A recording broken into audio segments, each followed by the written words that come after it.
21. And like I said, it's been a very busy day. Last night, right, I got to bed about 4 in the morning. I was working on content for this new 10-week online course. So I got to bed about 10 in the morning. We did 2 hours of radio last night. And I started editing the video of last night's show, right? So last night when I went to bed, I had a dream that I edited the video of last night's show. I got up this morning and I got up at 10 and went back to bed and got up at noon. But I got up this morning, looked at my computer, and I said, wait a second, didn't I finish editing this video? I said, no. So I had to go and do it all over again. I dreamed that I edited the video of last night's show. I got up and looked. I said, didn't I do this already? It's like, no, it's not done. So it's a crazy morning. All right. On today's show, we want to do an update on Haiti. Haiti's acting Prime Minister, Claude Joseph, says he will step down amid leadership dispute. Washington Post has an article about this, as well as New York Times. New York Times is an interesting story. Haiti, urged by foreign powers, announces new government. Okay, so we'll talk some about that. And then there's an update from Al Jazeera, because First Lady Martine Moise has returned to Haiti after being injured in the assassination of her husband, Jovenel Moise. Okay, so we'll discuss that also. Now, on Sunday's show, we had a good show Sunday. Go back and watch it on our Facebook fan page, The African History Network, The African History Network, and my YouTube channel, Michael Imhotep, IMHOTEP. 2 stories I did not get a chance to get to. We had callers calling in, and we had a lot of content because we talked about Vice President Kamala Harris meeting with the African-American female voting rights activists. Shared a couple of segments of Roland Martin Unfiltered, because I was on Roland Martin Unfiltered on Friday, July 16th, as a panelist. Statues of Confederate generals and traitors to the Union, Generals Robert E. Lee and Thomas Stonewall Jackson, were taken down in Charlottesville, Virginia. This was a couple of Saturdays ago. And I'd been wanting to talk about that story for a few days. And then I've been wanting to talk about that story for a few days and did not get a chance to talk about that story. Just 1 second here. We have to reestablish connection with the radio station. Just 1 second. So I'd been wanting to talk about that story for a few days, and we did not get a chance to talk about it. I had the content all ready to go. We're going to squeeze that in on today's show. That's very, very important, because at the same time that we have this attack, it's Michael again. I got disconnected somehow. At the same time we have this attack on, okay. All right, we're back. At the same time that we have this attack on the teaching of the history of slavery, how it's being taught in schools, the teaching of systemic racism, things like this. At the very same time that we have this attack, we continue to see Confederate monuments being taken down in certain states, as they should be taken down. So, statues of Confederate Generals Robert E. Lee and Thomas Stonewall Jackson were removed from Charlottesville, Virginia. All right. And like I said, I've been wanting to talk about this story for a few days now. This happened Saturday before last. Okay. This was the 10th, Saturday, July 10th, that this took place. But we just had so much content, had not had a chance to discuss this. And then on yesterday's show also, I was trying to get to the story dealing with the New York draft riots, of July 13th, 1863, the New York City draft riots and massacre. And we'll talk about that on today's show as well. There's some other topics I want to deal with. We'll deal with that Tuesday and Wednesday. Sometime this week, probably Tuesday or Wednesday, I'll share the segment of Roland Martin Unfiltered, where we spoke with Dr. Cornel West. And I asked him about conflict between he and Dr. John Henrik Clarke back in the early 1990s. You don't want to miss that conversation. All right. On the African History Network show, we focus on educating, empowering, and inspiring people of African descent throughout the diaspora and around the world, because right now it's correct your own behavior. What you do for yourself, what you do to yourself, and what you allow other people to do to you and get away with is based upon what you think about yourself. What you think about yourself is based upon what you have been taught about yourself. What you've been taught about yourself is based upon everything you've read, heard, and seen about yourself. So when you control the radius of a man or woman's thoughts, you can control the circumference of his or her actions, because the mind can't do or teach what it doesn't know. Now, we deal with a number of different topics here on the African History Network show. We deal with current events and history and politics, education, economic empowerment, entrepreneurship, relationships, love, sex, health issues, and much, much more. Sign up for our email newsletter. Text the word Kemet, Kemet, to 22828. To sign up for our email newsletter, text the word Kemet, Kemet, to 22828. To sign up for our email newsletter, also visit our website, AfricanHistoryNetwork.com, AfricanHistoryNetwork.com. Okay, yesterday's show, I talked about the new online course that I'm teaching, and it starts up Saturday, July 24th, 3 p.m. to 5 p.m. Eastern Standard Time. This is a 10-week online course. This is from civil rights to from the Civil War to civil rights, from the Civil War to civil rights. And this is going to be an exciting class. Each class, we will analyze a 10-year period of history from 1865. We'll start with, that's the last year of the Civil War. We'll start in January 1865 with Special Field Order number 15, known as 40 Acres and a Mule. 40 Acres and a Mule. Okay. And we'll deal with the end of the end of the Civil War, April 9th, 1865. We'll talk about assassination of Abraham Lincoln. We'll talk about Juneteenth, June 19th, 1865, and why the Emancipation Proclamation did not free the enslaved Africans, why you needed the 13th Amendment of December 1865. And we'll go through our history. We'll go through Reconstruction, 1865 to 1877, 1876, Texas State Constitution, Plessy versus Ferguson, 1896, 1890, Mississippi State Convention, where they where they vote on the Mississippi State Constitution that institutes poll taxes and literacy tests for African American voters. And this is in Mississippi. At this time in Mississippi, the majority of the population in Mississippi is African American. Okay, so we'll take you throughout history. We'll go to the early 1900s with the Great Migration, 1915 and 1918, World War I, 1914 and 1918, the Great Pandemic, the Spanish flu pandemic in 1918, 1990, 1919, going into early 1920. And then in 1919, the year after World War I ends, we have the Red Summer. We have the Red Summer of 1919, where you have over 25 major race riots in this country as well. Okay, the Red Summer of 1919, and that's a critical period in history because that is 2 years before the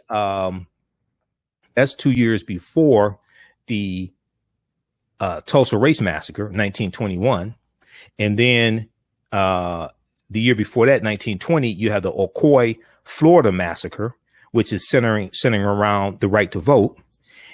1923, you have the Rosewood massacre in Florida. Okay. And during this period of time in the 1920s, you have the rise of the Ku Klux Klan, the resurgence of the Ku Klux Klan, largely because of the movie The Birth of a Nation in 1915. So then we'll go through the Great Migration, 1915 to 1970. 6 million African Americans migrate from the South up north and out west.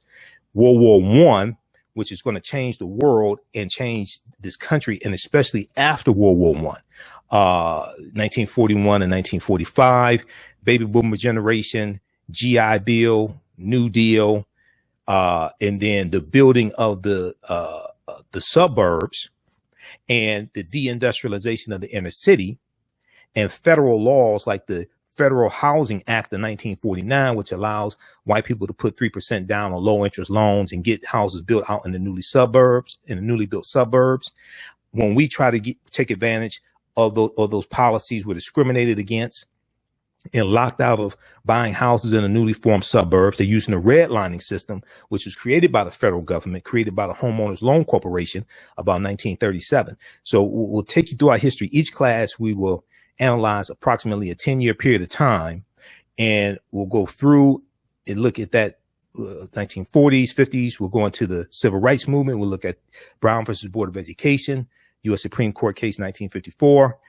Next year, Emmett Till is lynched August 28th, 1955 in Money, Mississippi. A few months later, the Montgomery bus boycott starts December 5th, 1955. 2 years before the Montgomery bus boycott, you have a little known bus boycott in Baton Rouge, Louisiana in 1953, led by the Reverend T.J. Jemison. And this boycott in Baton Rouge, Louisiana, 1953, that lasted 8 days, served as a template for the Montgomery bus boycott that lasted 381 days. So we'll take you throughout history to see how we got to where we are here. We'll go throughout the civil rights movement, assassination of Malcolm X, assassination of Dr. King, birth of the Black Power movement, 1966, coming out of SNCC, Student Nonviolent Coordinating Committee. SNCC comes out of SCLC. SCLC is founded in 1957 by Dr. King and Ella Baker. SNCC is founded May 1960. We'll deal with the March Against Fear, June of 1966, and June 26, 1966, Kwame Ture unleashes the phrase Black Power at a speech when he and Dr. King come out of jail during the March Against Fear. And he says, "We want Black Power. We want Black Power." This is before the Black Panther Party for Self-Defense is founded. They're not founded until October 1966. And it's Kwame Ture and Mukasa Dada Willie Ricks who create this term Black Power and popularize this term, starting within SNCC, and they're galvanizing the people with this power and galvanizing people with Black Power ideology. And Black Power is the next step of the civil rights movement. The Black Power movement comes out of the civil rights movement, and that's the next step. So we'll take you through our history through up to about 1968 with the assassination of Dr. King. That's a bit. You can visit our website, AfricanHistoryNetwork.com. AfricanHistoryNetwork.com. Scroll down the page. You'll see the information for this new online course from the Civil War to the Civil Rights Movement and Black Power, 1865 to 1965. Click right here on Register Here. It takes you to the next page. Click on Enroll. And as soon as you register, we have some bonus content you can start watching. And this class is going to start up Saturday, July 24th. 3 p.m. to 5 p.m. Eastern Standard Time. We do the class live. All the sessions are recorded. You can go back and watch it over and over again. You have access to this content even next year, even after the course is over with. And as a bonus, you'll get the first 3 classes of the other 10-week online course that I teach, Ancient Kemet, the Moors, and the Ma'afa, Understanding the Transatlantic Slave Trade, what they didn't teach you in school. I'm going to post a link here. You can register for the course now, and you listen to the African History Network show right here on 9:10 a.m. Superstation, the Future Radio. I'm Michael Imhotep. We'll be back in a few minutes. Black on Purpose Television Network. Yes, Black on Purpose Television Network. All black, all positive, all the time. The largest black-owned streaming television network in the world, bringing our people together worldwide. Controlling our messages, our stories, our way. Black TV the way it should be. Black music, Black history, and more. 30+ channels, thousands of shows. Black on Purpose Television Network. Subscribe now. Hi, I'm Joel Wilson, President and CEO of JCW Computer Consulting, LLC, a technology implementation firm with over 20 years of satisfying customers. We offer a full spectrum of industry top-tier branded services. We are an authorized partner or reseller for Lenovo, Zoom, T-Mobile, Microsoft 365 and Surface tablets, Google Workspace, Acer, Asus, Samsung, PCmatic security software, and many more. Our online store features laptops, Chromebooks, computers, printers, accessories, and software. Businesses, take advantage of our free 1-hour Zoom tech consultation and know we offer top nationwide high-speed internet service providers, voice over IP, and cellular phone services. Home users, don't miss our current in-stock Chromebook inventory.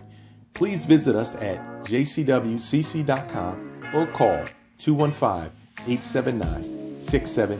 910, the Superstation, Detroit's only African-American talk radio. Welcome back to the African History Network show right here on 910 AM, the Superstation, the Future Radio. I'm your host, Brother Michael Imhotep. It is Monday, July 19th, 2021, and we are live. Okay, I want to get into this first story here, and this is an update on Haiti. And everybody, once again, visit our website, AfricanHistoryNetwork.com. You can register for the new 10-week online course that I'm teaching. This is the first time I've ever taught this class. I've had the content for years now, but this class is going to blow you away. But I want to switch gears and talk about Haiti, give you an update on what's going on here in Haiti. Haiti's acting Prime Minister Claude Joseph says he will be stepping down amid leadership dispute. Now, more and more questions are being asked about the assassination of Jovenel Moise. And I talked briefly to Abayomi Ezekwe today, editor of the Pan-African Newswire. We were sending each other articles back and forth. I'm going to see if we can get them on the show in the next couple of days so we can go through and analyze what's taking place in Haiti. But if we look at this piece here from Washington Post, I saw this, I think it was running sometime earlier today. I saw this story here, and there's also one from New York Times we'll talk about. Haiti's acting Prime Minister Claude Joseph says he will step down amid leadership dispute. Now, Claude Joseph has nominally led Haiti as acting prime minister since the assassination of President Jovenel Moise, has agreed to step down and hand over power to challenger Ariel Henry,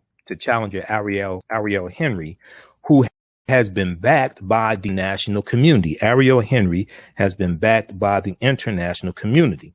Now, the agreement ends the power struggle between two men appointed by Jovenel Moise, who had been courting support internationally and domestically for their rival claims as Haiti's interim leader.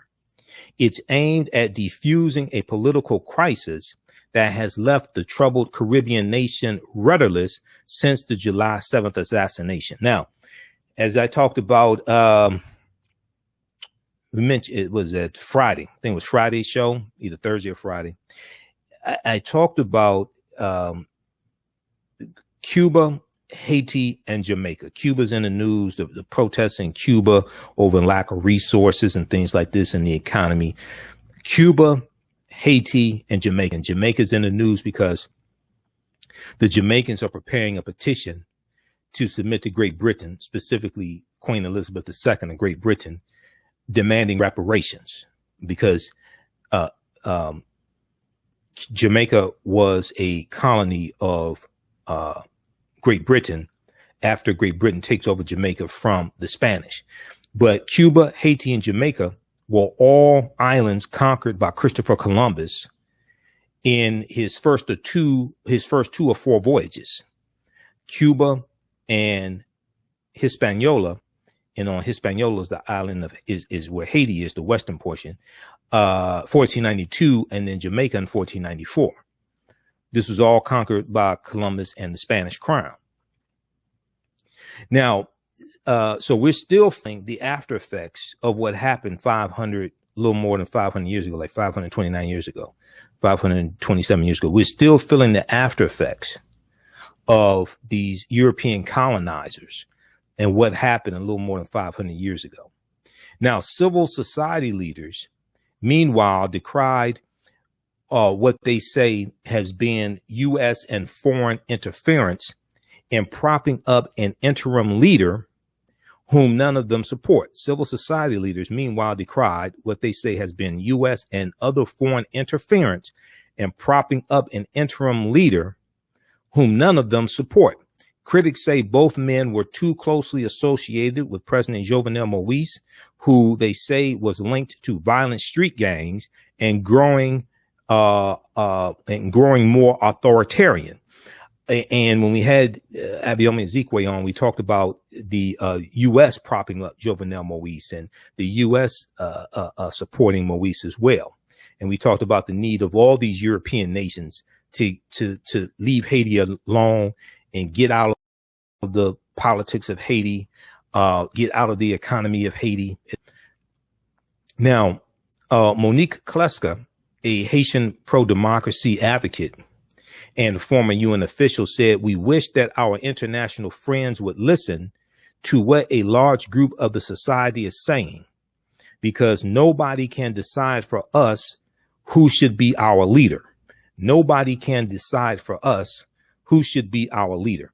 And this is like this whole neo-colonialism thing where these European nations still control these African or African Caribbean nations through politics and economy without actually occupying the countries. Okay, this is whole neo-colonialism, so to speak. Now, Claude Joseph, Haiti's foreign minister, was serving as acting prime minister when President Jovenel Moise was killed in his home. Moise had appointed Ariel Henry, a 71-year-old neurosurgeon, prime minister 2 days before his death. But Ariel Henry had not been sworn in at the time of Jovenel Moise's assassination. Claude Joseph continued to claim he was acting prime minister. On Monday, July 10th, 2021, Claude Joseph said that he had been meeting privately with Ariel over the past week to resolve the leadership dispute, and that he had agreed Sunday, July 18th, to step down, quote, for the good of the nation, for the good of the nation. Now, Claude Joseph told the Washington Post in his first interview about his decision, he said, quote, "Everyone who knows me knows that I am not interested in this battle or in any kind of power grab. The president was a friend to me. I am just interested in seeing justice for him." Now, he said that Claude Joseph said that he expected power to be transferred during a ceremony on Tuesday, July 20th, and that he expected to remain foreign minister. Joseph said, quote, "I'm doing this to honor the last wish of the president."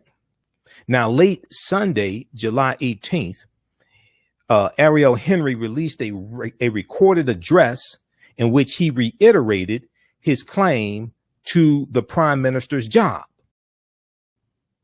He said the reassurance that light will be shed in those who carried out the assassination, and its intellectual authors will be brought to justice. Those who carried out the assassination and its intellectual authors will be brought to justice. I compliment the Haitian people on their political maturity in the face of what we call a coup d'etat.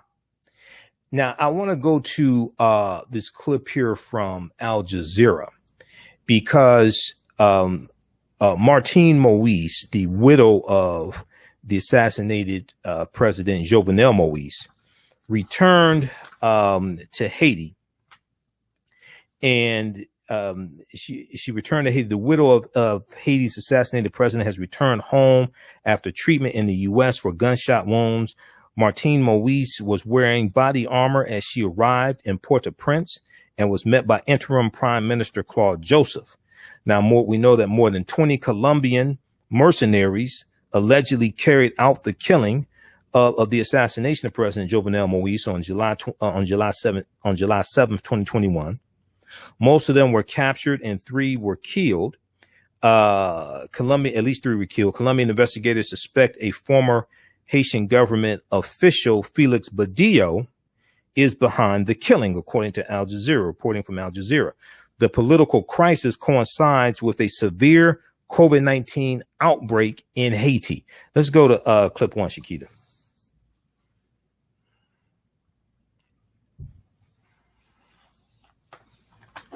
Martine Moise has returned to Haiti after receiving treatment in the United States for wounds sustained during the assassination of her husband, President Jovenel Moise, earlier this month. The interim Prime Minister Claude Joseph met her at the airport.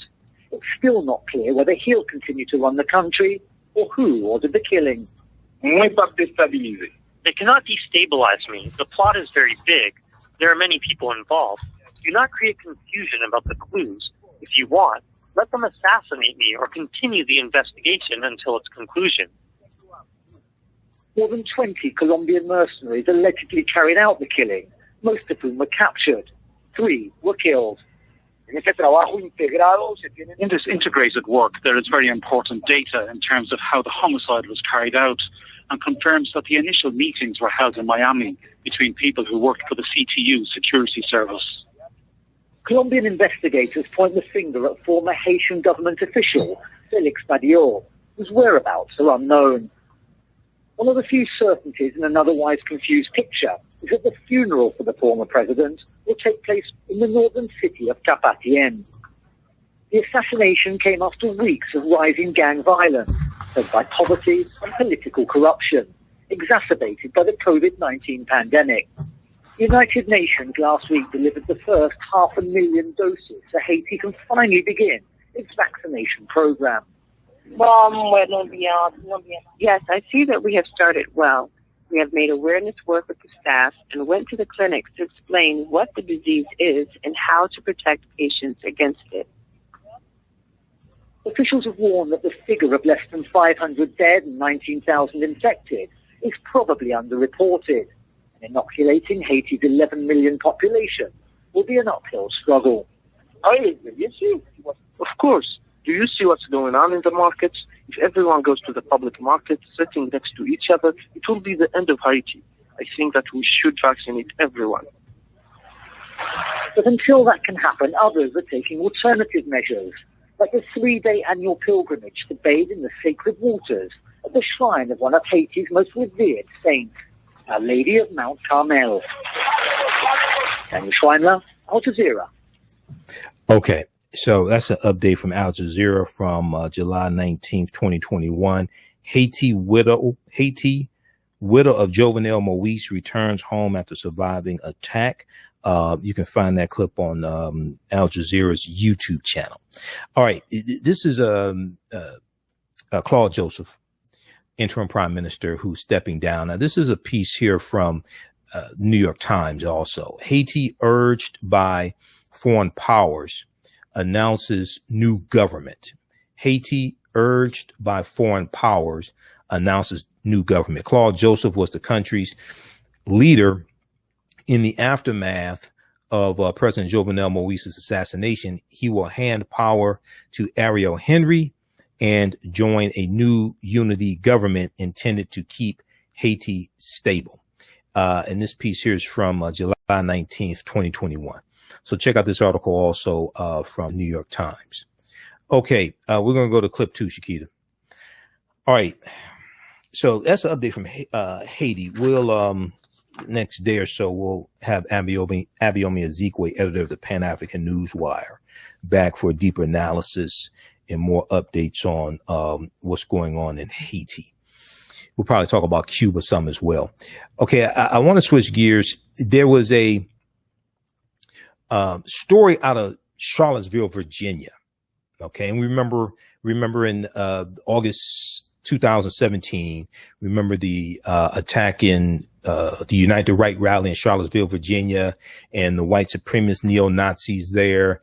And they said they were trying to save a statue of General Robert E. Lee from being taken down, even though General Robert E. Lee was against Confederate statues and Confederate monuments.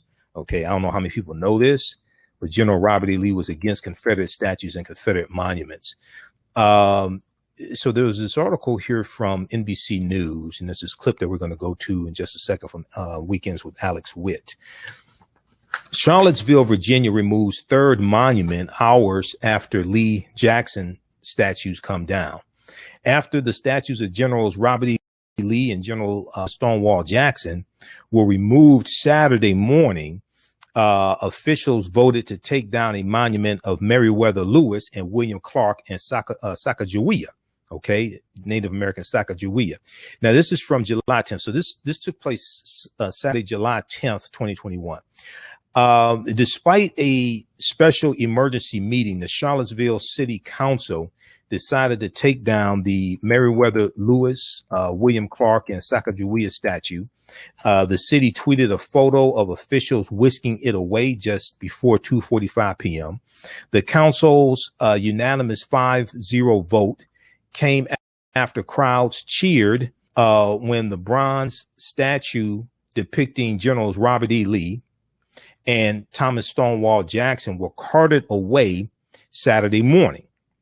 Nearly 4 years after white supremacists and neo-Nazi groups stormed the Virginia college town to protest the city's planned removal of the Lee Monument, about 200 residents, spectators, and Black Lives Matter supporters came out Saturday morning to witness the moment the first two statues were taken down. Okay, to witness the moment the first two statues were taken down.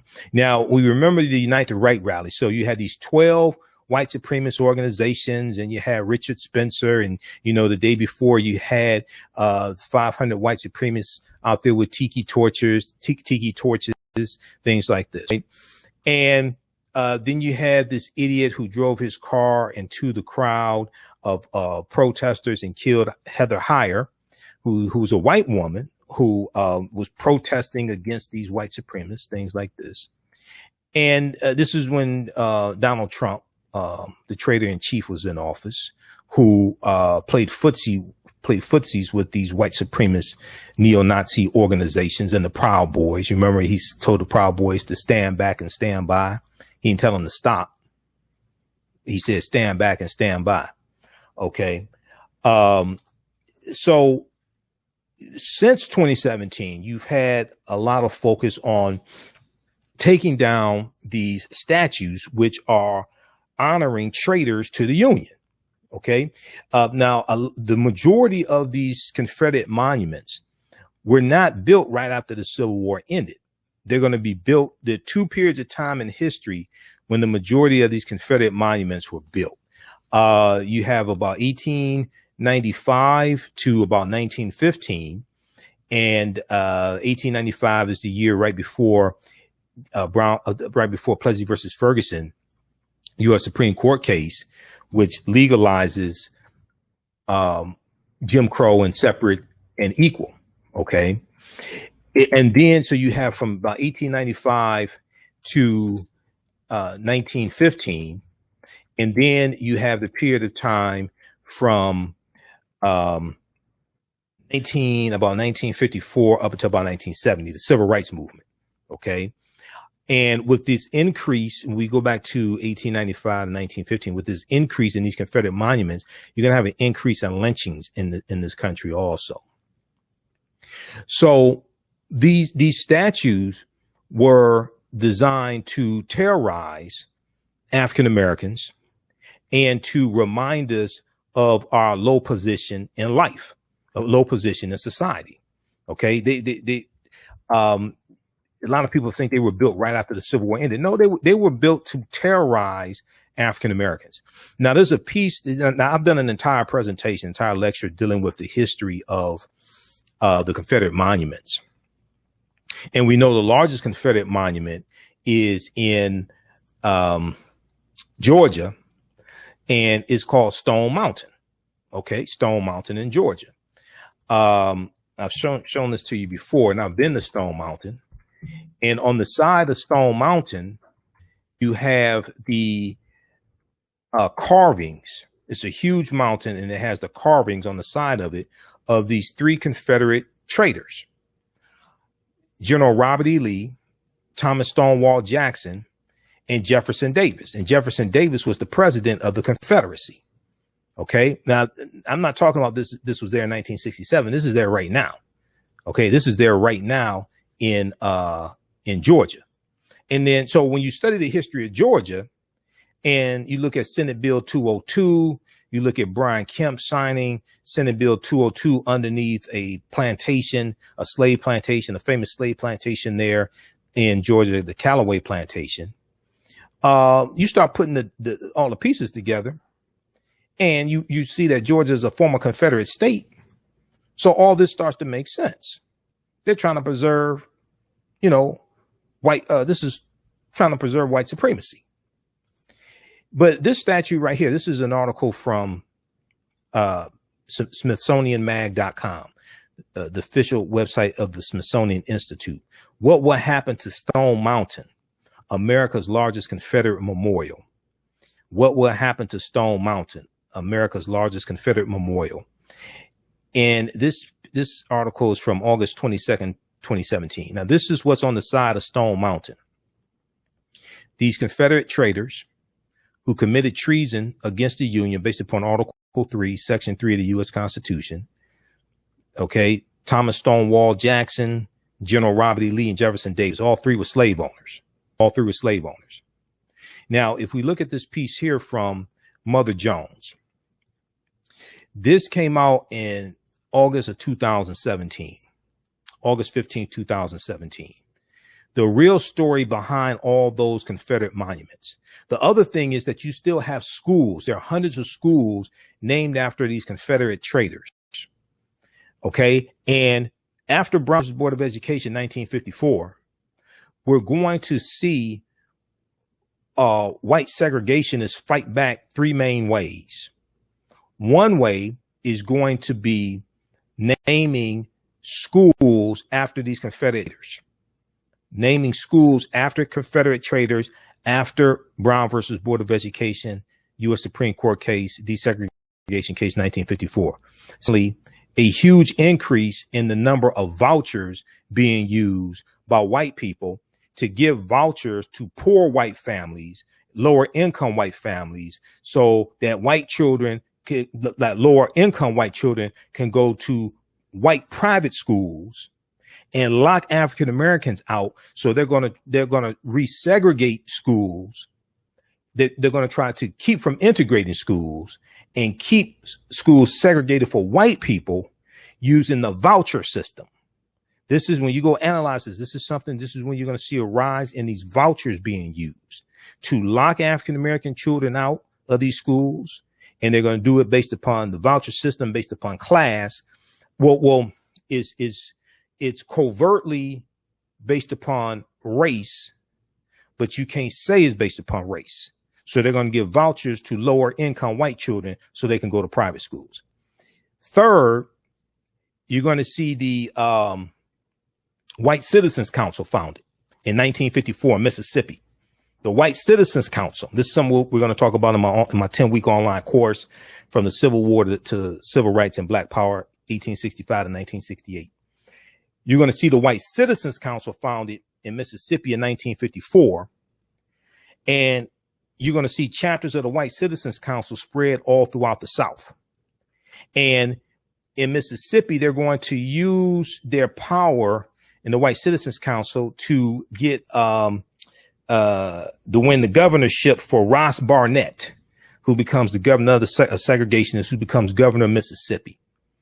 And the White Citizens Council was made up of bankers and farmers, plantation owners, wealthy white men. OK, this is the White Citizens Council, business owners, things like this. They were like the Ku Klux Klan without the hoods, and they had a little bit more education, a little bit more finesse. OK, but they were like the Klan without the hoods. All right. This was the White Citizens Council. Byron Della Beckwith, who assassinated Medgar Evers in June of 1963, was a member of the White Citizens Council there in Mississippi. If we look at this article here from Mother Jones, the real story behind all those Confederate statues. This is from August 2017. Confederate monuments and statue buildings. So they show you a timeline of history, and they show you the periods of time when you have the most number of statues being built. Okay. So if we look at 1870, 1880, 1890, blacks lose votes, Jim Crow laws enacted. All right. Mississippi State Constitution, 1890, Louisiana State Constitution, 1898, Plessy versus Ferguson, 1896, Grandfather Clause, 1898. We see that period of time. You have a low number of Confederate monuments being built.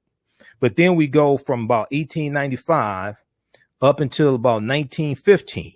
We see a spike, and we see a peak in right about 1910. Okay. Lynchings, lost cause myth, KKK monuments, monument building. All right. So you have, you're going to have a rise in the Ku Klux Klan in 1915 because of the movie, The Birth of a Nation. We're going to have an increase in lynchings in the early 1900s. We see a spike in these, Confederate monuments being built, and they are designed to be symbols of terrorism against African Americans to remind us of our low place in life, where many of these segregationists want us to keep us in life. All right. And then we go through World War I, 1914 and 1918. When these African American men come back, and this is something that we're going to really delve into in my class. When these African American men come back from fighting in World War I, there's a new sense of pride among African Americans. They're called race men, and they're called the new Negro. And these brothers come back home and they say, we're not dealing with this segregation that we were dealing with before we left. They said, we fought for this country. We died for this country. Some of them fought with the Harlem Hellfighters. They said, we want all of our rights now. We want all of our rights now. We want first class citizenship now. And these brothers are fighting for this. They come back and they have learned how to fight in the military. They learn how to fight, learn how to shoot, how to kill. They learn military strategy. So the next year after World War I ends, it's 1919. It's called the Red Summer. There were over 25 major race riots in this country because when these white men left, and see, this is towards the beginning of the Great Migration. And the Great Migration and these wars, they're going to change this country. When these white men left, it was about 5 million white men who fought in World War I. When they left jobs behind. The jobs they left, it created a labor vacuum. These jobs are going to be filled by African Americans and immigrants who were here. And you're going to have factories up north who are marketing to African Americans in the South down on the farms and who are sharecroppers and things like this to come up north and work in these factories and come up north for a better way of life. So when these white men come back home, they don't have jobs anymore, but they brought back skills with them on how to fight and how to kill. They brought back weaponry. We brought back weaponry as well. So we're going to see these racial explosions in the streets, like in Chicago, in Elaine, Arkansas. We see this across the country. And these brothers are out in the streets in their World War I uniforms with their rifles fighting back. They're fighting back, protecting their communities. We're going to see something similar after the Civil War ends as well with African-American Union soldiers. Okay, so this is 1919. This is known as the Red Summer of 1919. It was called the Red Summer by James Weldon Johnson, who in 1899 wrote the lyrics to Lift Every Voice and Sing, which became the Black National Anthem years later. And he said the streets of America were flowing with blood. That's why it's called the Red Summer. So if we look at this, we see from about 1895 to about 1915. That's the first period of time when you have all these monuments being built. And in about 1910, you have about 140 of these Confederate monuments built just in 1910 alone. Then the next period of time is about 1955 to about 1970. It's to a lesser extent, but that's the next peak That's during the civil rights movement. That's during the civil rights movement. And we're going to see the Confederate battle flag of Northern Virginia under General Robert E. Lee's army. It's going to be used as a symbol of defiance against the civil rights movement. We're going to see this in South Carolina, where the Civil War started in 1860. In about 1960, the 100th anniversary of South Carolina seceding from the Union. They seceded from the Union December 20th, 1860, the first date to secede from the Union. We're going to see them take this Confederate battle flag and put it on top of the state capitol there in South Carolina. And we're going to see that this becomes a symbol of resistance to civil rights for African Americans. And this is going to become used by the Dixiecrats. And we see this about 1947, 1948, when Strom Thurmond runs for president as a Dixiecrat, a Southern segregationist Democrat. And because of the Civil Rights Act of 64 and the Voting Rights Act of 65, Strom Thurmond, who's a Democrat, is going to lead the Democratic Party. And where does he go? He goes to the Republican Party, where he died. He was like 99, 100 years old when he died. Old white segregationist, white supremacist segregationist Strom Thurmond. Wait, see, this is part of this party realignment that takes place between the parties. People think just African Americans left the Republican Party, went to the Democratic Party. No, you had a lot of white segregationist Democrats who left the Democratic Party and they went to the Republican Party. And that's where they stayed. And their children are there now. You got to understand this history, this chronology of history. Okay, so let's go quickly to this clip here from we're going to clip number 2. This is from Alex Witt, Weekends with Alex Witt, talking about the removal of these statues. Down today in Charlottesville after the city held an emergency meeting today. Let's go to NBC's Deion J. Hampton, who's joining us from Charlottesville. So, Deion, what's going on? We had 2 down, taken away. What are we hearing about this latest development? Yeah, so honestly, it's just a second day of surprises. You know, council members yesterday all of a sudden announced that they were going to remove the 2 Confederate monuments here in downtown, or I should say in the heart of Charlottesville. But now, breaking news in the last hour or so, all of a sudden the Lewis and Clark and Sacagawea statue is all of a sudden being removed. Council members met on a Saturday in an emergency meeting, unbeknownst to the media who was already here. Crews are already blocking off streets. Officers are already getting a handle on the traffic. And they're right now, or at least in the last 30 minutes, starting to remove that statue, which is the 3rd controversial statue, you know, that's being taken away here. I want to point out one thing, though, that there's a young woman out here, Mrs. Bryant. She 5 years ago, she was 16-year-old student in high school, and all of a sudden she had came up with a petition that she wanted these statues removed. And so now today is a continuing trend of some of the things that she started 5 years ago. But I want you all to take a listen to what she said. Take a listen to this. We are standing in a park where this city is still refusing to address systemic issues, and the work of removing the statue is only the tip of the iceberg. To the young people out there, I hope that this empowers you to speak up on the issues that matter and to take charge in your own cities and communities. No platform for white supremacy, no platform for racism, and no platform for hate. And I would like to point out that interview was from this morning, but I recently ran into her a little while ago and talked to her again, and she said, listen, this is just the tip of the iceberg. Eventually what she wants to do is she wants to talk about education here. She mentioned that there's problems here with housing gaps where the average rent cost is sky high, comparable to New York City. Some apartments cost $1,800. You have a lot of $1,800 a month. And you have a lot of affluent people here, but then you have a lot of minorities who can't pay that type of rent. So as her activism continues, that's kind of where she wants to focus her attention on moving forward. Alex? Okay, and we'll share the tall agenda, and I'm sure she's going to stick with it. Deion, thank you so much. Okay, pause right there. All right, and that sister's name is Zayana Bryant. Zayana Bryant. She is I think she's a junior now at the University of Virginia. Brilliant sister. She's also a member of Delta Sigma Theta Sorority Incorporated, so I know they are proud of her. She began a petition for removal of this General Robert E. Lee monument in 2016. Okay.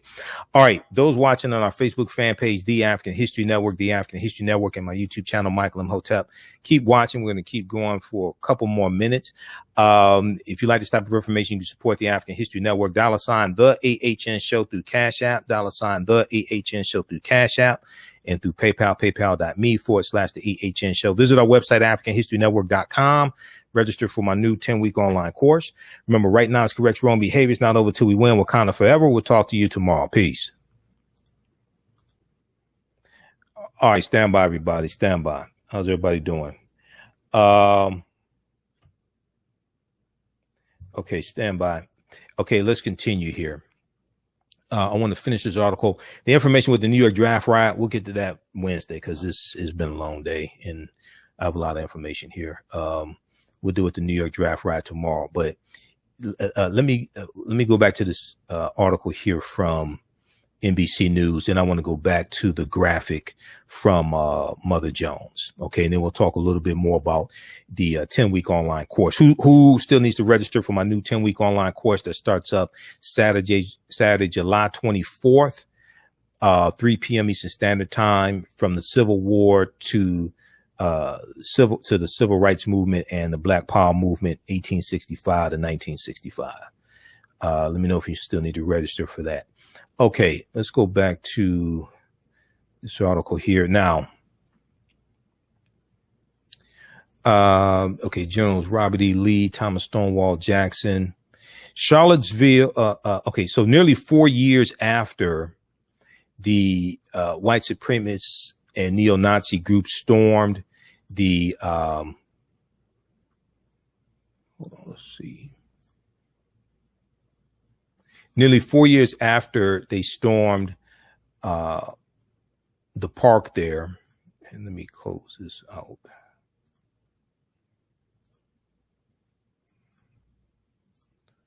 Where is okay? Nearly 4 years after white supremacists and neo-Nazi groups stormed the Virginia college town to protest the city's planned removal of the Lee Monument, about 200 residents, spectators, and Black Lives Matter supporters came out Saturday, July 10th, Saturday morning, to witness the moment the first two statues were taken down. Now, Charlottesville Mayor Nakaya Walker told reporters and observers in a speech near the monuments that the removal of the statues is one small step closer to the goal of helping Charlottesville, Virginia, and America grapple with the sin of being willing to destroy Black people for economic gain. Come on, sister. To destroy Black people for economic gain. And see, this is all tied into not just the history of slavery, but the Civil War and the Reconstruction era. And in the graphic that I showed you, it talked about the lost cause myth. The lost cause myth. The lost cause myth was financed largely by groups like the United Daughters of the Confederacy that sought to have a revisionist history of the Civil War, what it was about, and changed the issue to being about states' rights. And the federal government was trying to overreach and impose rights upon these Confederate states, and these Confederate states seceded from the Union because they were fighting for their rights. They just leave the whole slavery thing out largely. No, you were fighting for the right to maintain slavery. That's what that was. And in the statements of secession of many of these Confederate states, they talk about how essential to their way of life slavery was. Okay. Now this will connect to what we'll talk about tomorrow with the New York draft riots, because poor white men started revolting because they were saying, well, wait a second, you're drafting us to go fight in this war. And now you're talking about freeing the slaves. Well, we're afraid the slaves are going to take our jobs. And you have us trying to fight to maintain slavery in the southern states, the Confederacy, You know, you have poor white men saying, wait a second, you want us to fight to maintain slavery, but we don't own slaves.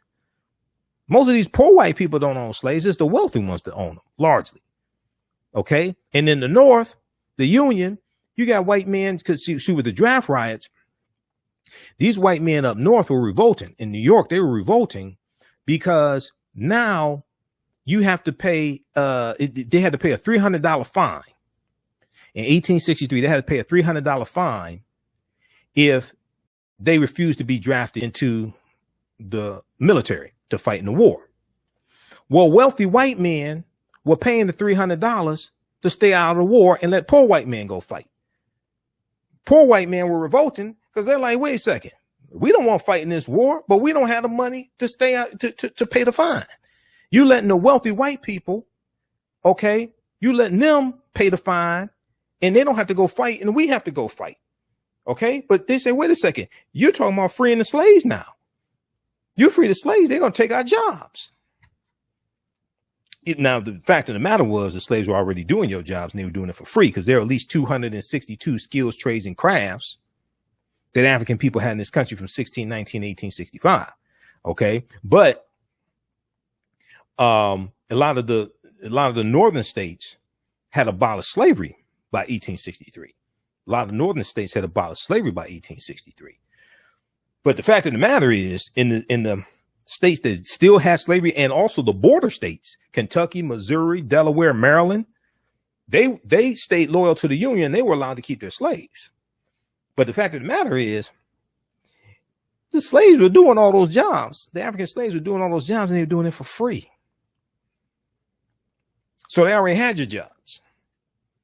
But what a lot of these white men up north were afraid of, okay, now the free African Americans, okay, now you're going to lift all these restrictions on the movements of free African Americans, things like this, and they're going to be able to better compete for jobs also, even in territories or states where slavery had already been abolished. So this is a deep history. All right. Let's look at this again. Okay, so this is from Mother Jones, this chart here, and they got this from Vox.com. This illustrates something that even a lot of liberals don't always get. Most of the monuments were not erected after the Civil War. In fact, all the way to 1890, there were very few statues or monuments dedicated to Confederate leaders. Most of them were built much later. Okay, let's see here. So they have a timeline of history. Let's look at this quickly. Civil War, 1861, 1865, Reconstruction era, 1865 to 1875. Actually, 1877, Reconstruction ends. 1875 to 1895, Reconstruction ends. Lynching skyrocket. Blacks are steadily disenfranchised, allowing Southern whites to enact Jim Crow laws. In 1896, Jim into place when the Supreme Court rules it is constitutional. That's Plessy versus Ferguson, U.S. Supreme Court case. We'll look at that in my online course.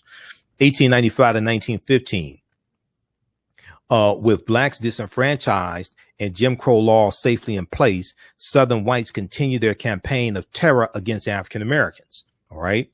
And then see, people skip over the significance of the movie The Birth of a Nation that debuted February 8th, 1915. The movie showed the Ku Klux Klan as being heroes because the Klan rises up at the end of the movie to put down a rebellion of former Union Negro soldiers during the Construction era. And later in that year of 1915, the Reverend William Joseph Simmons is going to rejuvenate the Ku Klux Klan. He's going to rejuvenate the Klan. This is going to be the second incarnation of the Klan. He's inspired by this movie, The Birth of a Nation. And this second incarnation of the Klan is going to have both Democrats and Republicans as members of the Klan. Okay. And we're going to see this resurgence of the Klan, and they become very powerful in the 1920s. Now, this era features continued lynchings, the growing popularity of the lost cause, revisionist histories of the Civil War, the lost cause, a resurgence of white supremacy organizations like the KKK, and the erection of Confederate statues and monuments in large numbers. This is 1895 to 1915. 1915 is the beginning also of the Great Migration. All right. And as African Americans are moving from the South, so in 1910, 90% of African Americans live in the South as a legacy of slavery, sharecropping, things like this. And we own land. So about 1910, 1920, we had acquired almost 20 million acres of land. Okay, largely in the South. 1915 to 1955, Jim Crow reigns safely throughout the South. 1955 to 1970. Now we're going to see the second largest period of time when these Confederate monuments are built. 1955 to 19 civil rights era starts after the Supreme Court rules Brown versus Board of Education that Jim Crow laws are unconstitutional. Southern whites mount massive and violent resistance. And start putting up Confederate monuments again. Okay, so check this out. See, these are crucial periods of time. So the online course that I'm going to teach, we're going to go through these 10-year periods of time. We're going to go through and analyze these and look at the laws and policies put in place. Look at the events that took place. Look at the movements. Look at how we responded to these attacks. And you have to look at that 100 period of time to understand how we got where we are today, to understand where do we go from here? What do we do next? And we're going to see how politics is the legal distribution of scarce wealth, power, and resources, and the writing of laws, statutes, ordinances, amendments, and treaties, their adoption, interpretation, and enforcement. So when we go through and look at this history, we're going to see this. All right. We'll go back to the article from NBC News in just a second here. You can register for my new 10-week online course that starts up Saturday, July 24th, 3 p.m. to 5 p.m. Eastern Standard Time, from the Civil War to the Civil Rights Movement and Black Power, 1865 to 1965. We're going to go to about 1968, actually, 1865 to 1968. It's a 10-week online course. We do the class live. All the sessions are recorded. You can go back and watch it over and over again. You'll still have access to the class even after the class is over with. All right. So at our website, AfricanHistoryNetwork.com, you scroll down the page and click on register here. It takes you to the next page. Click on enroll. As soon as you enroll, you can start watching bonus content. We have the classes 1, 2, and 3 of the other 10-week online course that I teach, Ancient Kemet, the Moors, and the Ma'afa, Understanding the Transatlantic Slave Trade, what they didn't teach you in school. So as soon as you register, you can start watching that content as well. That content is archived, and you'll be ready for class on Saturday, July 24th. Okay, we're doing this 3 p.m. to 4 p.m. Eastern Standard Time, 10 consecutive Saturdays.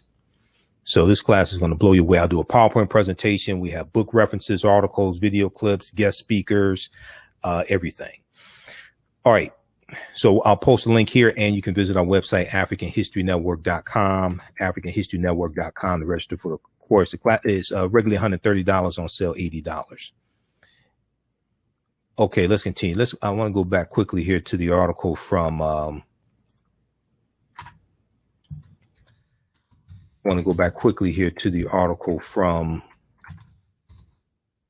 NBCnews.com. Let's see here.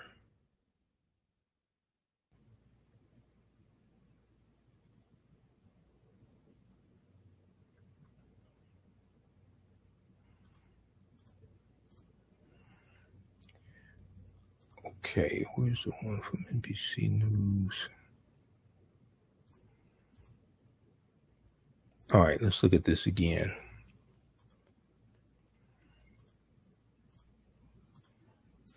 Okay, so the mayor of Charlottesville, Mayor Nakaya Walker, said this is one small step closer to the goal of helping Charlottesville, Virginia, and America grapple with the sin of being willing to destroy Black people for economic gain. Now, the other part of that is we have to stop participating in our own dehumanization as well. Okay. We have to stop participating in our own dehumanization also.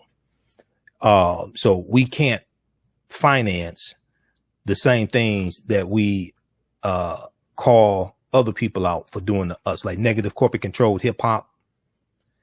Okay. Things like this, stereotypical images that are perpetuated of African Americans. We have to divest of those corporations that keep perpetuating these negative images of us. We have to redistribute the pain economically, because that sends a stronger message than doing petitions and things like this. When you start divesting economically, okay, from all these practices that we say are detrimental to us, that sends a much stronger message.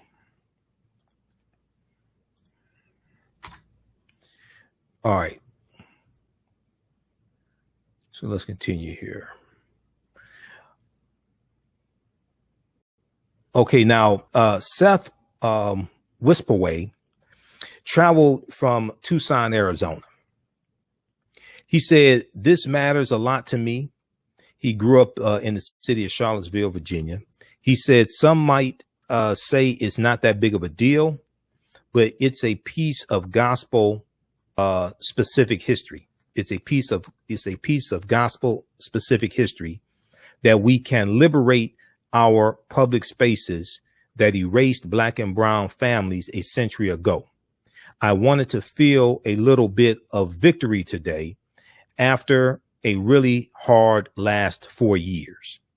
Now, the Lewis Clark and Sacagawea statue was given to Charlottesville, Virginia in 1919, same year as the Red Summer, 1919. The Jackson statue has been up, the statue of Thomas Stonewall Jackson has been up since 1921, the same year of the Tulsa Race Massacre. And the General Robert E. Lee statue was first placed in 1924. They will be stored until the city council decides to sell, destroy, or otherwise dispose of them. Now, I argue that all these statues need to come down. They should not be destroyed. They should be put in museums. They should be put in museums. We have to study the history behind the statues. We have to study the history behind the statues, the Civil War, slavery, Reconstruction, the lost cause. We have to understand all that history. Most people don't. And when you take these statues down, one thing that should go in their place are historical markers to talk about what was there and why it was taken down. This is a history that has to be taught, but we have to frame the conversation properly. These are traitors to the Union, but we have to teach this history. Now, this monument symbolizes, Naya Bates, 31 years old, of Charlottesville, Virginia, said this monument symbolizes a lot of things to our community. So to see that baggage, literal baggage, all of the racism, the history of enslavement, the inequities in our community picked up and put on a truck and taken out was good. Now, under state law, the city of Charlottesville, Virginia, was required to solicit parties interested in taking the statues during an offer period that ended Thursday. Okay, it received, so that would have been Thursday, July 8th, 2021. It received 10 responses to its solicitation. Okay, under state law, Virginia state law, the city was required to solicit parties interested in taking the statues during an offer period that ended Thursday, July 8th, 2021. It received 10 responses to its solicitation. White supremacist and neo-Nazi groups descended on Charlottesville, Virginia in August 2017 for a violent Unite the Right rally to protest efforts to remove monuments to infamous 19th century military leaders. The protest turned deadly after dumbass James Alex Fields Jr. killed 32-year-old paralegal and civil rights activist Heather Heyer. All right. James Fields, an Ohio man known for being fascinated with Nazism and idolizing Adolf Hitler, drove his car into a group of counter protesters. He's now serving life in prison. Okay, rightfully so. The most recent removal push focused on the General Robert E. Lee monument began in 2016, thanks in part to a petition started by an African-American high school student, Ziana Bryant, who is now a student at the University of Virginia. I think she's a junior there at the University of Virginia. I know she's a member of Delta Sigma Theta Sorority Incorporated also. Now, this is well overdue. Ziana Bryant told the Associated Press, no platform for white supremacy, no platform for racism, no platform for hate. And you heard her in the clip that I played also. All right, so check out this article here from NBC News. Charlottesville, Virginia removes third monument hours after Lee Jackson statues come down. Okay, and this is from July 10th, 2021 from NBC News. And when you study Robert E. Lee, and there was a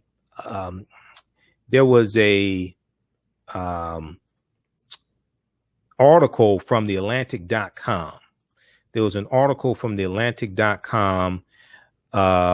This article was from, I think, 2017. It's called The Kindly General Robert E. Lee. The myth of the kindly General Robert E. Lee. And let's look at this quickly here. Yeah, the online course is regularly $130. It's on sale $80. And you'll have access to it even after the course is over with. You can still watch the content even after the course is over with. I read this article when it came out, and I talk about this in some of my lectures. Like I said, I've done an entire, I think it's a 2-hour lecture dealing with the history of the Confederate monuments and dealing with the Civil War, things like this. This article here, the myth of the kindly General Lee, because his legacy has been rewritten as part of this whole lost cause movement. The myth of the kindly General Lee, the legend of the Confederate leaders' heroism and decency, is based in the fiction of a person who never existed. The legend of the Confederate leaders' heroism and decency is based in the fiction of a person who never existed.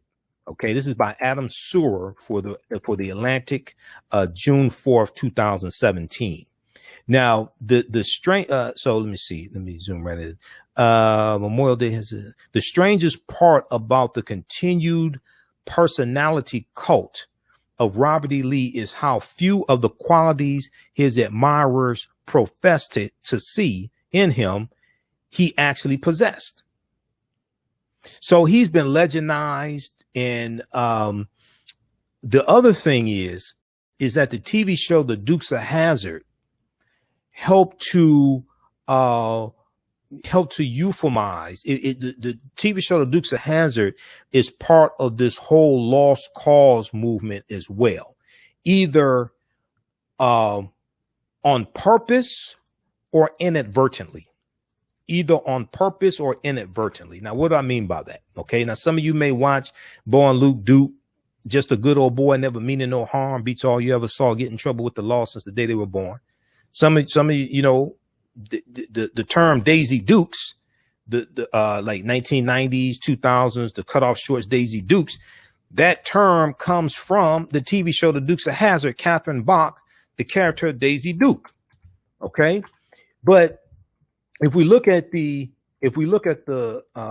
Dukes of Hazzard and we look at the car, the name of the car is the General Lee. Well, who is the car named after? The car is named after General Robert E. Lee. Okay. And General Robert E. Lee was a white supremacist slave owner who took up arms against the Union to maintain slavery. Okay, so we see now this is not an attack on Bo and Luke Duke. I know they're just some good old boys. I used to watch the Dukes of Hazzard when I was a kid, and we watched Daisy Duke and all this stuff, but we didn't know, right? I remember we had the little my brother and I, we had the little Dukes of Hazzard cars, okay, and they were the little cars. and you pull them back, and then they take off going. And then one of us had the General Lee, the other us had the police car, Roscoe P. Coltrane, what have you, right? But on the car, the little toy car we had, it had the flag on it. But people think that's the Confederate flag. That's not the Confederate flag. That's the Confederate battle flag of General Robert E. Lee's army. There were 3 flags that flew over the Confederate States of America from 1861 to 1865, the Confederacy, the CSA, Confederate States of America. That flag was never one of them. Okay. Now the name of the car is General Lee. It even says so right on the car. It's named after General Robert E. Lee. They put this into a TV show. And why you didn't have an uprising of African Americans protesting to get this show shut down, I don't understand. Because I guarantee you, if the name of the car was the Adolf Hitler, I guarantee you, if the name of the car was the Hitler or General Hitler or Führer Hitler or something like that, I guarantee you that show, if it made it out of production, there would have been one episode of the show. That's it. If it made it out of production and they made a pilot show, it'd have been one episode on CBS or NBC, ABC. There would have been one episode, and that'd be it. Because the ADL, Anti-Defamation League, all the Jewish organizations would come out and protest, and the network would cancel that show. But they call it the General Lee. And since so many of us don't understand history, we just allowed that to be on TV with the Confederate battle flag of Northern Virginia. And the Confederate battle flag of Northern Virginia was a symbol of anti-civil rights. It was used in opposition to the civil rights movement. Now, with that being said, I'm not saying that the characters of Bo and Luke Duke and Catherine Bach and Uncle Jesse, I'm not saying anything that they said in the show or that the characters in the show, I'm not saying they were purposely, I'm not saying the characters were purposely, I'm not saying they were against African Americans or anything like that. I'm not saying the characters were doing that. That's not what I'm saying. I'm talking about the symbolism that somebody put into the show. That's what I'm talking about. The symbolism that somebody put into the show. All right. And then, so if we look at this piece here from The Atlantic.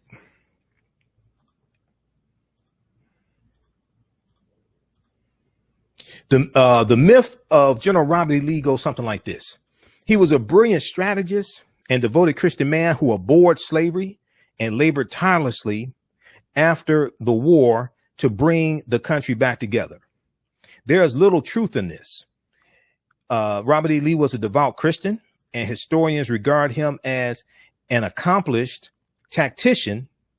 But despite his ability to win individual battles, his decision to fight a conventional war against the more densely populated and industrialized North is considered by many historians to have been a fatal strategic error.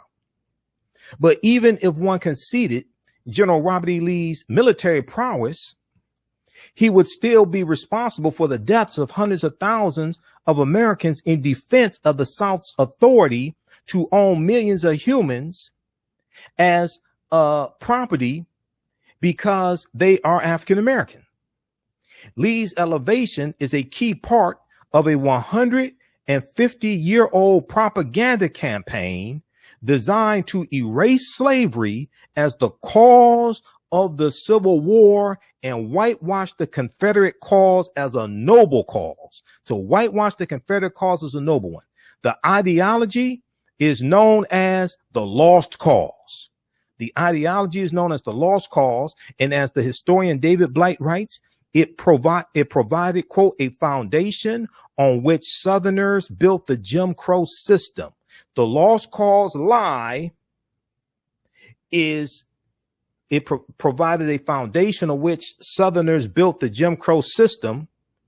just as the big lie pushed by the traitor-in-chief Benedict Donald, the first Russian president of the United States, laid the foundation for Republicans to push 389 voter restriction bills in 48 state legislatures based upon a lie, so they can suppress the vote, so they can steal more elections.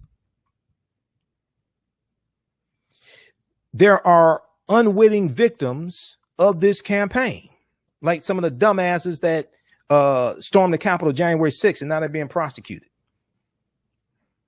The unwitting victims there, people that just, they weren't, I'm not talking about people who were beating up police officers and committing acts of violence, things like this. I'm just talking about dumbasses that just followed, they just said, okay, Trump told us to go, so we're going to go, and we up in here. We going to turn up.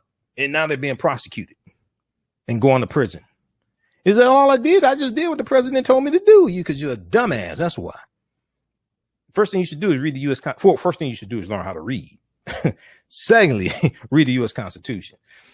There are unwitting victims of this campaign. Those who lack the knowledge to separate history from sentiment. Then there are those whose reverence for General Robert E. Lee relies on replacing the actual General Robert E. Lee with a mythical figure who never truly existed. Okay, so read the rest of this article. And the other thing is, General Lee was against Confederate monuments. Even Confederate monuments dedicated to him, he was against those. He said that after the Civil War ended, he said that there needed to be a period of time of healing. And he said that when you have these monuments, he was also against using any of the Confederate flags after the Civil War ended. Also, he said those flags should be folded, should be put away. Don't bring them back out. He said that there has to be a period of time of healing in the nation between the North and the South. And when you have these monuments, you have this flag out, it keeps the wounds open. It does not allow a healing to take place. So when you see these white supremacists, like the Unite the Right rally, August 2017, not only are they trying to save a statue dedicated to a man who didn't want a statue, okay? Not only are they running around with the Confederate battle flag of Northern Virginia under General Robert E. Lee's army calling it the Confederate flag, so because they don't understand history. Not only that, they did it in a city named Charlottesville, named after an African woman, Queen Charlotte Sophia. Queen Charlotte Sophia, who's the wife of King George III, who was the king of Great Britain during the American Revolutionary War. And this is who the 13 colonies are fighting against. Okay?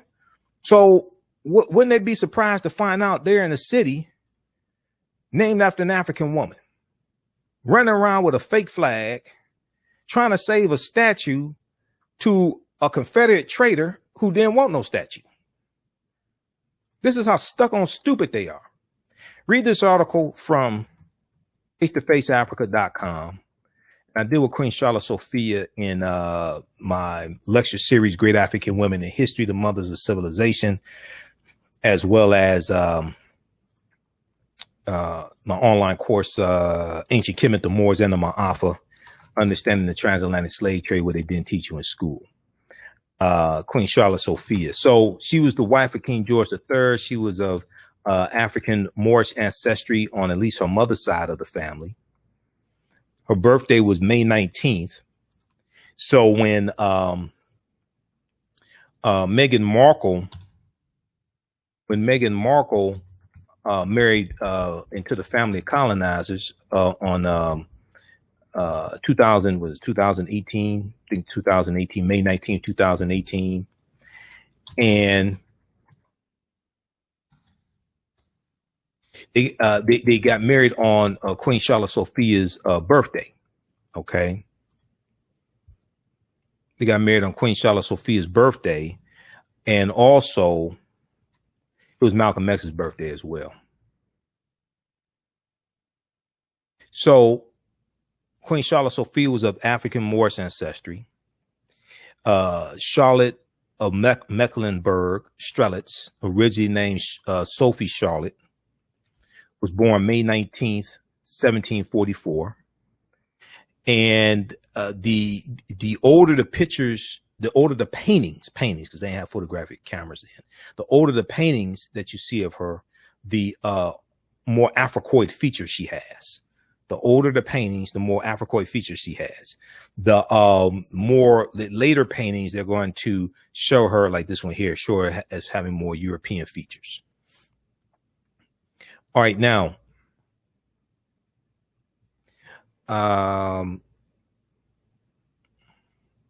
Queen Charlotte is a descendant of the black branch of the Portuguese royal family, more specifically Alfonso III and his concubine Orana, O-U-R-A-N-A, a black Moor, M-O-O-R, a black Moor.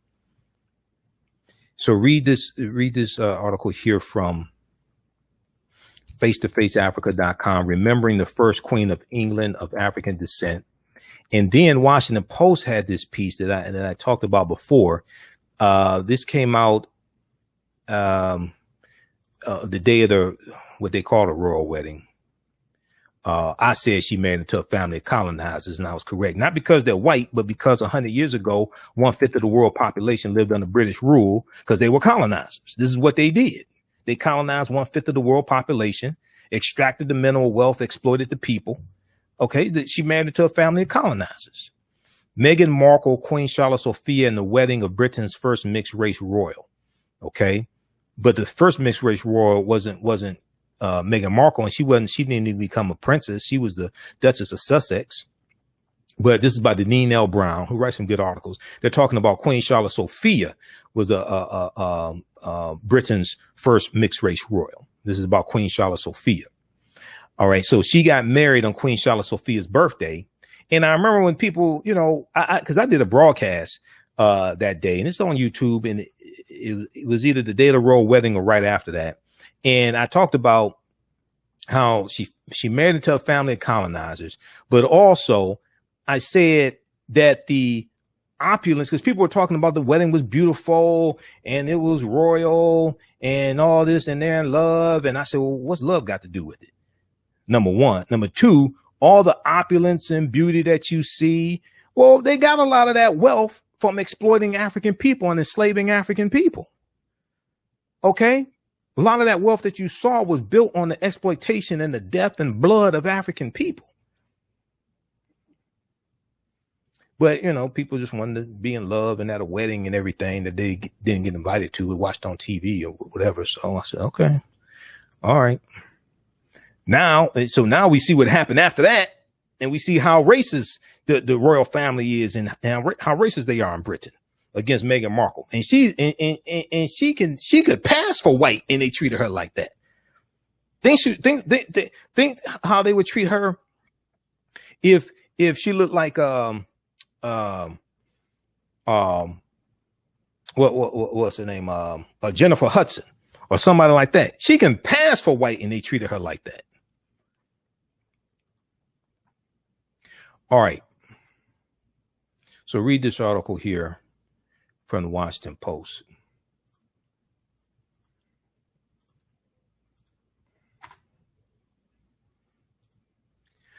All right. Hey, if you like this type of information, also you can support the African History Network, $ the AHN Show through Cash App, $ the AHN Show through Cash App, also through PayPal, paypal.me/the AHN Show, paypal.me/the AHN Show. We're here 6 days a week. This helps us keep doing the research, stay on the air, keep broadcasting, pay some of the bills, etc. When you do it through Cash App, our Cash App tag is $ the AHN Show, SHOW. And this is our official Cash App account here, $ the AHN Show.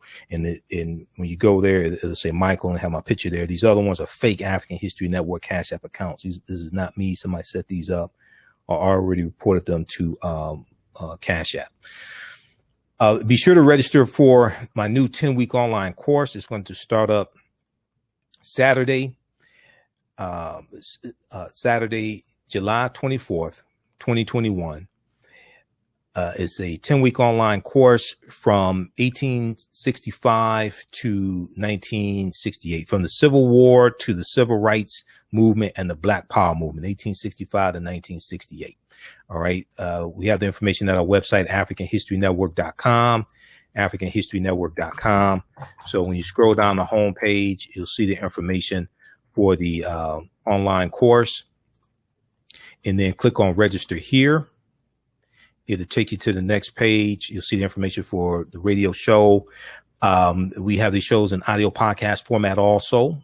Download the iHeartRadio app, search for the African History Network show, or at our website, AfricanHistoryNetwork.com, click right here to listen to podcasts. And it takes you to our Blog Talk Radio page. You can listen to podcasts. But we have the information for the new online course here. Click on register here. It takes you to the next page. Click on enroll. As soon as you register, you can start watching the course content. And the classes regularly, classes don't sell $80, regularly $130. All right. We do the classes live. All the sessions are recorded. So you can go back and watch them over and over again. It's not like Zoom. So in class, you can see me. I can't see you. You don't have to worry about doing your hair or putting on clothes. You may be in pajamas, what have you. You can watch from around the world. We have a live text chat in the class, so you can ask questions in the class through the live text chat. Okay, but you see me, I don't see you. All right, we have to get out of here. Remember, at the African History Network, we focus on educating, empowering, and inspiring people of African descent throughout the diaspora and around the world, because right now it's corrects wrong behavior. It's not over till we win. Wakanda forever. And we'll talk to you tomorrow. Peace. Hi, I'm Joel Wilson, President and CEO of JCW Computer Consulting, LLC, a technology implementation firm with over 20 years of satisfying customers. We offer a full spectrum of industry top-tier branded services. We are an authorized partner or reseller for Lenovo, Zoom, T-Mobile, Microsoft 365 and Surface tablets, Google Workspace, Acer, Asus, Samsung, PCmatic security software, and many more. Our online store features laptops, Chromebooks, computers, printers, accessories, and software. Businesses, take advantage of our free 1-hour Zoom tech consultation and know we offer top nationwide high-speed internet service providers, voice over IP, and cellular phone services. Home users, don't miss our current in-stock Chromebook inventory. Please visit us at jcwcc.com or call 215-879-6701. Black on Purpose Television Network. Yes, Black on Purpose Television Network. All black, all positive, all the time. The largest black-owned streaming television network in the world. Bringing our people together worldwide. Controlling our messages, our story, our way. Black TV the way it should be. Black music, Black history, and more. 30 plus channels, thousands of shows. Black on Purpose Television Network. Subscribe now. We all know the cannabis industry is headed toward an uprise in the past decade. What happens when there is a brand that brings this uprise in a blow? The cannabis industry welcomes her uprise. Hustle her hemp. Delivering excellence with pride is her watchword, and how you choose to embrace it makes it a priority. From cultivating rich cannabis into exquisite and tastefully finished CBD products to delivery, Hustle Her Hemp leaves no stone unturned. Hustle Her Hemp's mission is to empower women of color by building business and creating legacies, uniting beauty, health, and business. We are a pure definition of how we want the CBD industry to become in the future. While we are redefining innovation, we bring the same energy to improving the quality of life. Hustle Her Hemp is the new uprise.